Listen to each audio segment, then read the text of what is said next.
The USA is a country of almost 330 million people, and regardless of what your parents say, most of you are pretty damn average.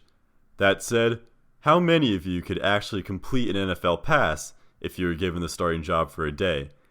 I should probably start by clearing a few things up.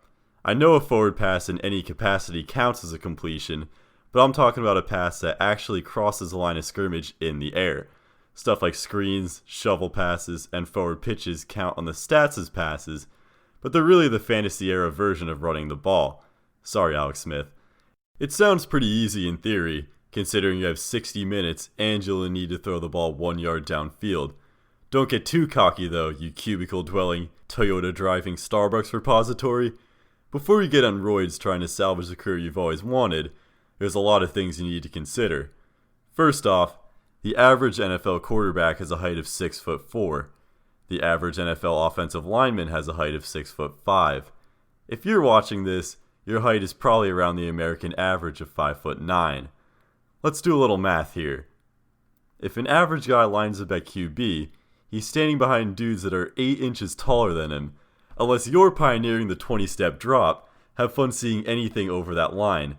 Yes, I know Drew Brees and Russell Wilson exist, but they have something you don't: experience.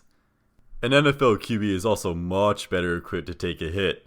They made a career out of getting slammed into by 300 pounds of roid rage week after week, and typically have a 225-pound meat shield of muscle themselves. An average American like you weighs around 195 pounds, but you probably took a day off of work after you stubbed your toe, you goddamn disgrace. Another thing is that NFL passers can sling the ball up to 60 miles an hour, making sure the ball gets to where it needs to go and quickly. There's no good research on how fast an average person can throw a football, but considering how many people can't make a spiral, it would be generous to estimate 40 miles an hour. Good news for defenders, because with your pass traveling 33% slower than what they're used to, they're going to feast on your marshmallows all day. Moving on. The shortest non-screen passes in football are typically quick outs and underneath crosses, but each presents their own challenges. A quick out to the sideline requires you to throw almost half the width of the field, which is over 20 yards of air distance. Might as well buy a lottery ticket because that's a pick six waiting to happen. And no, completing one to the other team doesn't count. Go back to your seat. A short crossing route might work until you realize that you have to see over your offensive line in the middle of the field, wait for your receiver to break towards the sideline, and your face is in the dirt. Not to mention that you also need to place your ball with precision and timing. Be warned though, the NFL is a slight step up from beer pong. My point is, to complete a pass at the NFL level, you need a lot to go right.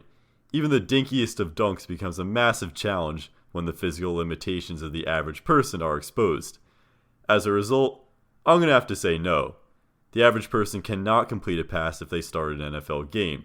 Of course, if an NFL team wants to give me a call, I'd be happy to try.